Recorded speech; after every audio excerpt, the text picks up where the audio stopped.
আমরা খাবারের পরে মিষ্টি খাওয়া সুন্নত ওইটা পালন করি। যখন আল্লাহর রাসূলের বিরুদ্ধে কেউ কথা বলে তাদের বিরুদ্ধে রাজপথে কণ্ঠ ব্যয় করা ওইটাই সুন্নাহ, ওই সুন্নাহ পালন করা, এইটাকে আমরা সুন্নাহ মনে করি না।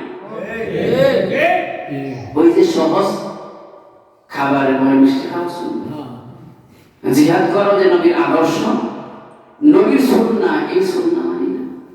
কারণ কখনো কখনো এই ক্ষেত্রে রক্ত ঢালতে হয়, কখনো কখনো এই ক্ষেত্রে রক্ত ঢালতে হয়, কখনো কখনো কেস মামলার মধ্যে পড়তে হয়, টাকা লাগবে, মানি লাগবে। এই জন্য এই সুন্নাহ আমরা ধার ধারি না। বর্তমান রাজা বাদশাহ রাস্তার মধ্যে বের হলে তার ডানে বামে সামনে পিছনে গার্ড আছে না, সিকিউরিটি আছে না, নাই মনে হয়, নাই মনে হয়। তাদের সিকিউরিটি কেন? তার মানে তাদের জানের কোনো নিরাপত্তা নাই, এটাই তো বড় কথা। একজন মানুষ যখন ইনসাফ ভিত্তিক রাষ্ট্র ব্যবস্থাকে চালু করবে তখন তার আবার কিসের জানের ভয়, তার আবার কিসের জানের ভয়?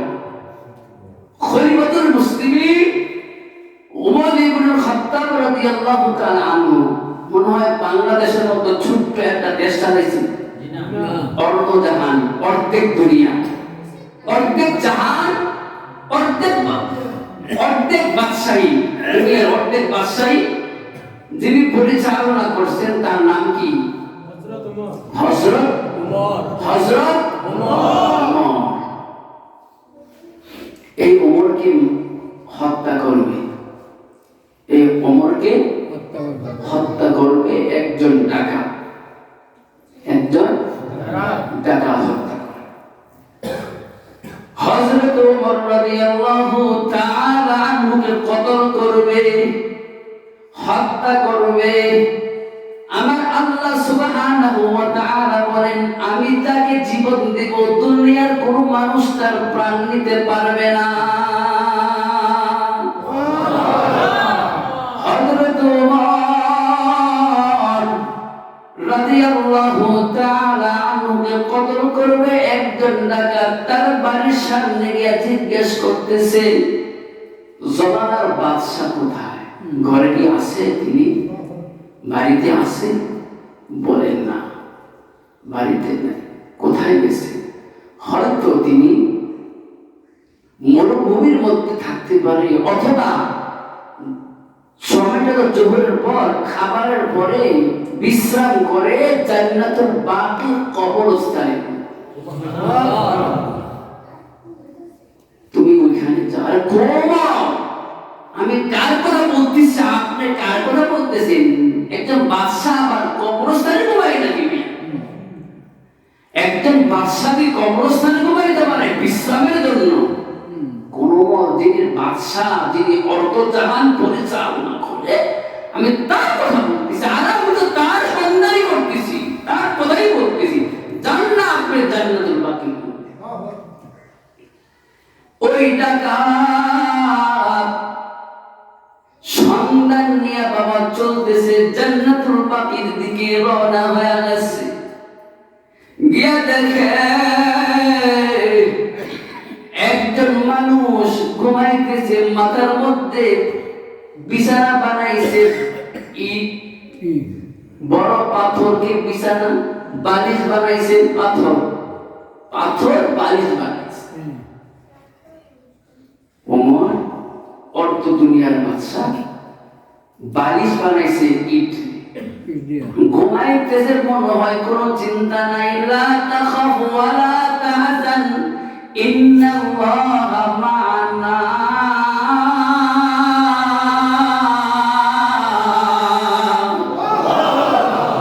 হযরত ওমর ঘুমাইতেছে বাবা জান্নাতুল বাকির মধ্যে, ডানে বামে সামনে পিছনে কোনো গার্ড নাই, কোনো সিকিউরিটি নাই, প্রয়োজন হয় না রে বাবা। বাবা হযরত ওমরের সামনে গিয়ে ওই যে ডাকাত লাগাত তরবারি বের করছে, আরে বের করছে, দেখার পরে ভিতরের মধ্যে আরে অন্তরের মধ্যে বাবা, খরবের মধ্যে বাবা, খতামাল্লাহু আলা কুলুবিহিম, অন্তরের মালিক কে? জোরে বলেন না কে? জোরে হয় নাই কে? আমার আল্লাহ, আপনার আল্লাহ, দুনিয়ার সমস্ত কিছুর আল্লাহ। অন্তরের মধ্যে ভাবা ভয় ঢুকাইয়া দিচ্ছে। এক কদম সামনে যায়, দুই কদম পিছনে যায়, সামনে যায় এক কদম, দুই কদম পিছনে যায়। এমন করতে করতে ওমর রাদিয়াল্লাহু তাআলা সামনে যাওয়ার পরে ওমরের ঘুম ভেঙে গেছে। এখন তার অবস্থা কি? মানুষটা ঘুমাইতেছে, তার সামনে যাইব ওই সাহস নেই। এখন তো তার ঘুম ভাঙছে। জোরে বলেন আল্লাহু আকবার। যে মাত্র ঘুম ভাঙছে বাবা, আর ডাকাতের হাত থেকে তরবারি কাঁপতে কাঁপতে জমিনের মধ্যে পড়ে যায় বাবা রে। হযরত ওমর এক সময় কান্দে। কেন কান্দে? সাথী সঙ্গীরা জিজ্ঞেস করছে, আমিরুল মুমিনিন, এই মাঠটা দেখে আপনি কেন কান্না করেন? কান্নার কারণ কি? হযরত ওমর বলে, আমার সফর সঙ্গীরা রে, এই যে মাঠ, এই মাঠের মধ্যে আমি উটের রাখাল ছিলাম, কখনো কখনো বকরির রাখাল ছিলাম। আমার বাবা বলতো, ওমর রে, তোমার যে জিরো আকল, এই আকল দিয়া সংসার চালানো বড় কঠিন হয়ে যাবে। আমার বাবা এই সমস্ত কথা বলতো। আমি ওমর ছিলাম জিরো, আজকে আমি ইসলাম গ্রহণ করার কারণে আল্লাহ বানায়া দিছে হিরো। আমি ওমরের হাতের ইশারায় অর্ধ দুনিয়া পরিচালিত হয়। ওই যে ওমর, তার সামনে ডাকাত দাঁড়ায় আছে বাবা, তরবারিটা বইরা গেছে। হযরত ওমর রাদিয়াল্লাহু তাআলা আনহু জিজ্ঞেস করতেছে, এ ভাইয়া বন্ধু, তুমি আমার সামনে কেন আসছো? কেন এমনি কাঁপতেছো? কারণ কি? বলে, খলিফাতুল মুসলিমিন, আমি তো আপনার কতল করার জন্য আসছি, হত্যা করার জন্য আসছি। কেন? কেন? আমার কি অপরাধ, আমার কি অন্যায় যার কারণে তুমি আমার কতল করবা? আমি কি রাষ্ট্র পরিচালনায় কোনো ভুল করলাম নাকি? কোনো অপরাধ করেছি কিনা? আমি যদি কোনো অন্যায় করি, এইখানে আমার বিচার হবে না?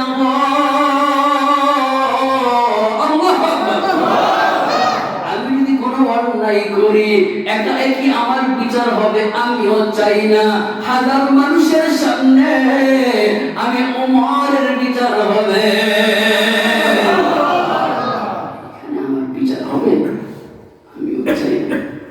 হাজার মানুষ থাকবে, ওইখানে আমার বিচার হবে। কার কথা? বাদশার কথা। কার কথা? বাদশার কথা। এখনকার বাদশা? এখনকার বাদশা? আল্লাহু আকবার। জোরে বলেন আল্লাহু আকবার।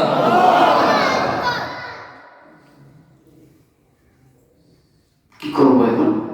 ওমর, আমি জান দিতে আসছি, তো আমি জান দিব। পরে দেন না ইলাহা ইল্লাল্লাহ। কালিমা পারি না আমরা? কালিমা পারি না?